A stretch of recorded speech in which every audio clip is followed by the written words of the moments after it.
Už ve chvíli, kdy je vůz Škoda na počátku vývojových a konstrukčních prací, začínají pracovníci oddělení vývoje automobilové akciové společnosti Škoda důkladně zkoušet jednotlivé díly a agregáty budoucího vozu, většinou ve vlastních laboratořích.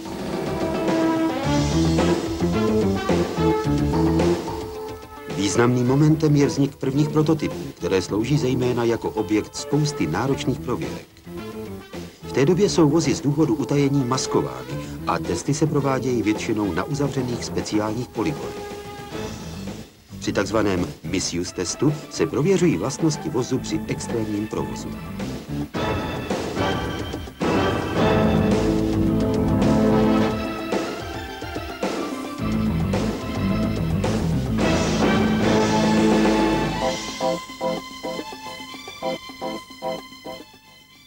Velký význam má pro automobilku Škoda možnost využívání moderního polygonu, který patří koncernu VW. Vzhledem k důkladnému zabezpečení areálu je možno zvolit už jen lehké maskování, které neovlivňuje vnější tvary karoserie. To je velmi důležité, protože v rámci pestré palety zkoušek najdeme i testy rychlosti, hospodárnosti provozu a dalších vlastností souvisejících s aerodynamikou automobilu.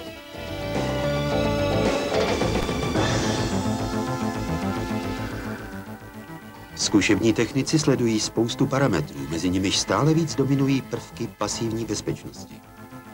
Zde přinášejí mnoho užitečných údajů takzvané bariérové zkoušky neboli crash testy. Při nich je auto na speciálním pracovišti vystaveno čelním nebo bočním nárazům v přesně určených rychlostech, přičemž při vyhodnocování zkoušek se sleduje zejména odolnost středních částí vozu, účinnost absorpčních deformačních prvků a zón, neporušenost vnitřního prostoru kabiny a řada dalších parametrů. V souvislosti s bariérovými zkouškami se hodnotí i účinnost airbagů a následky nárazů pro posádku.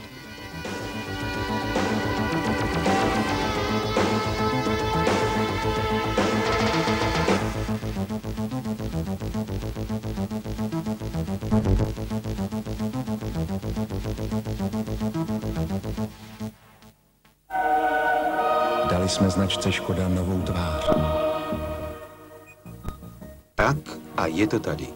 Po několikaletém vývoji provázeném mnoha a mnoha zkouškami přichází okamžik veřejné prezentace nového vozu. Prostorný vůz v prvotřídní světové kvalitě. Vůz s bohatou výbavou na špičkové úrovni. Vůz, který vám nabízíme za bezkonkurenční cenu. Octavia. Škoda s novou tváří.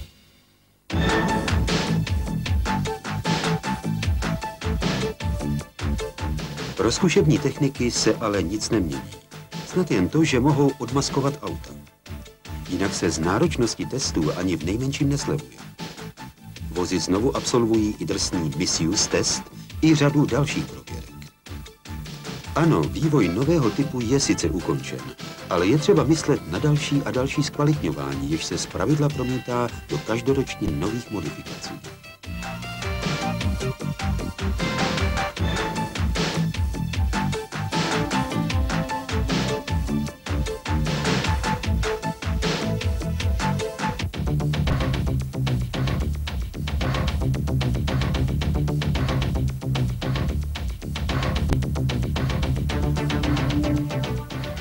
Velký význam mají z tohoto pohledu jízdní zkoušky. Pracovníci speciálního oddělení útvaru vývoje proto pravidelně vyrážejí na dlouhé a náročné trasy za co nejextrémnějšími provozními podmínkami.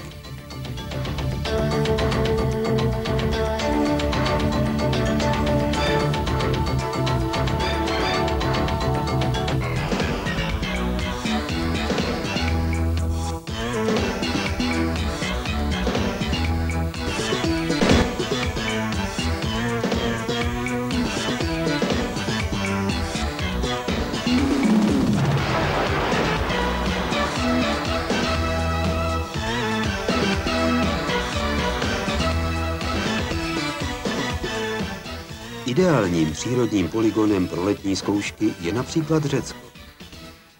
Vedle spolehlivě letních klimatických podmínek poskytuje zejména samotné hlavní město Atény výborné prostředí pro zkoušky provozuschopnosti automobilu ve velkém vedru, kombinovaném s předimenzovaným velkoměstským provozem. Okolní teplota, vesměs pomalá jízda na nízké převodové stupně, neustálé zastavování, rozjíždění a popojíždění, to všechno klade na provoz auta značné nároky. A je potěšitelné, že Škoda Octavia v nich obstála se celý.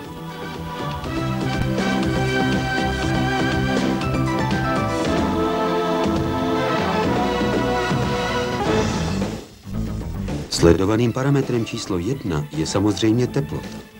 Informace o ní se sbíhají do elektronického registru z celé řady čidel rozmístěných v motorovém prostoru i na povrchu karosérie.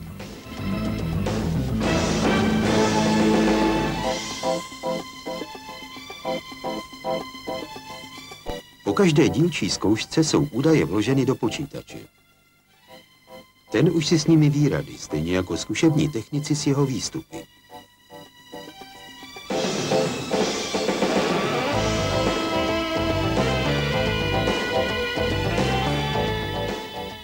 Kromě teploty má však Řecko ještě jednu pro zkoušky cennou devízu – prach.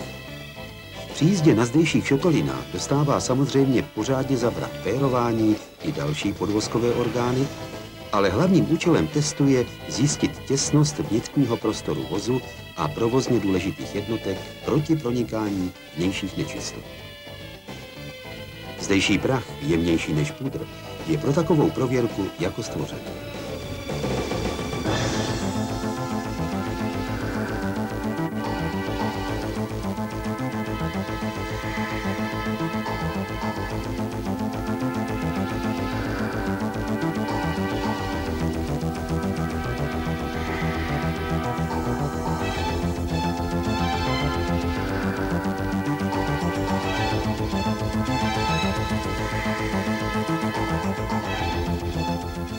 Samozřejmě i po této zkoušce následuje okamžité hodnocení.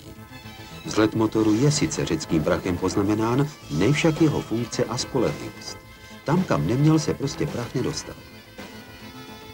Úplně totéž platí pro vnitřní prostory Octavie, tedy kabinu a zavazadlový prostor.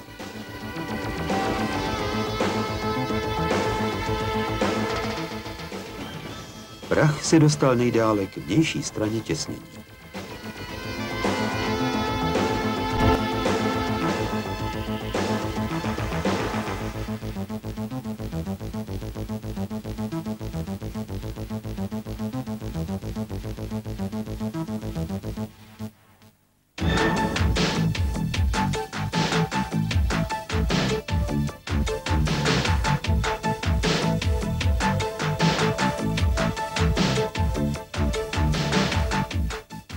Ale to jsme v úplně jiných klimatických podmínkách. Ideálním prostředím pro zimní zkoušky je totiž Skandinávie. Teploty hluboko pod bodem mrazu, sníh, led. Prostě pro zkoušky ovladatelnosti vozu na kluské vozovce by se jen těžko volila příhodnější oblast.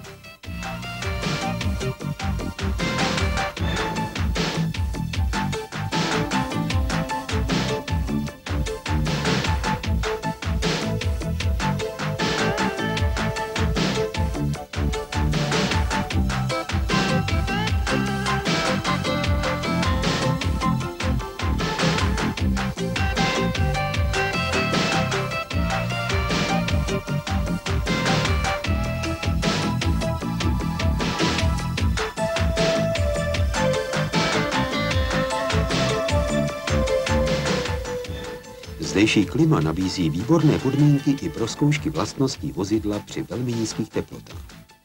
Při testech se sleduje nejen funkce topení, jako v tomto případě, ale i spolehlivost startu motoru a provozuschopnost jednotlivých částí vozu.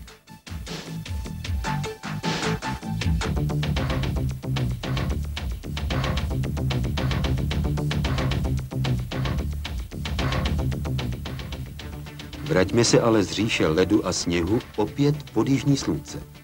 Tady je totiž špičkový polygon, na němž se dá testovat provoz vozů ve velmi vysokých rychlostech.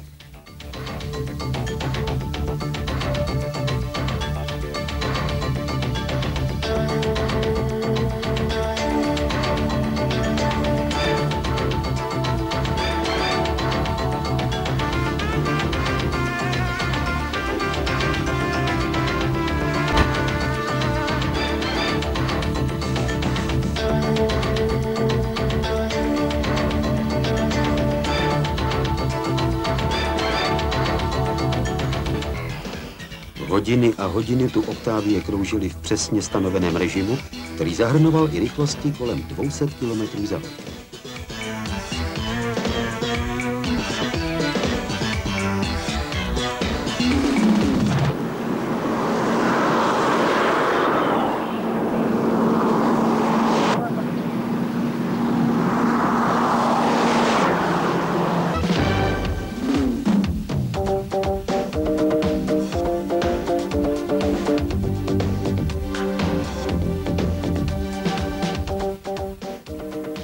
Už jsme ale na horské silnici vedoucí na známý alpský vrchol Grossglockner.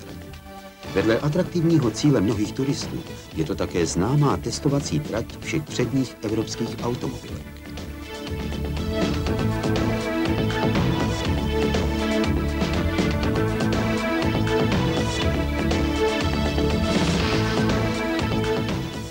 Zkušební technici automobilové akciové společnosti Škoda sem jezdí pravidelně, jednak kvůli důkladným prověrkám brzd, jednak kvůli chlazení motoru. Auto tady dostává pořádně zabrat, protože ať už solo nebo s přívěsem absolvuje spoustu prudkých stoupání na vysoko vytáčené nízké převodové stupně a sjezdů se stále sešlápnutým brzdovým pedálem. Takto extrémně opotřebované díly mají pak v laboratořích vývojového útvaru Škoda vysokou vypovídací schopnost a jsou v zápětí promítány do dalších vývojových prací.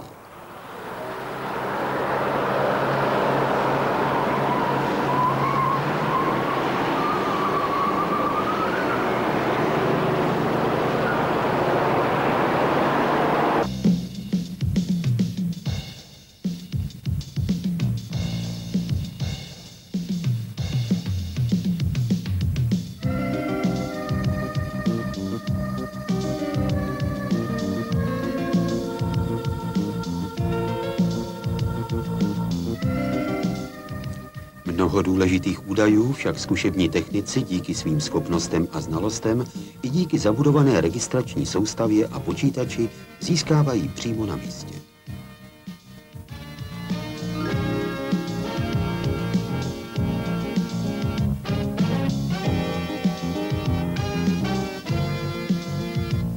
Se skupinami zkušebních vozů Škoda se můžeme setkat téměř v každé chvíli na mnoha a mnoha místech Evropy, od jižních moří až po polární kruh. Mnohý člověk by jim to cestování až záviděl, ale věřte, že najet ty tisíce kilometrů v těch nejtvrdších podmínkách je představě turistického výletu nahody vzdálené. Podobá se snad jen tím, že i škodováčtí zkušební technici jezdí do zahraničí především za poznáním. Ovšem za poznáním všech parametrů vozů Škoda. Za poznáním, z nějž mají pak prospěch 10 000 uživatelů automobilu se znakem okřídleného šípu.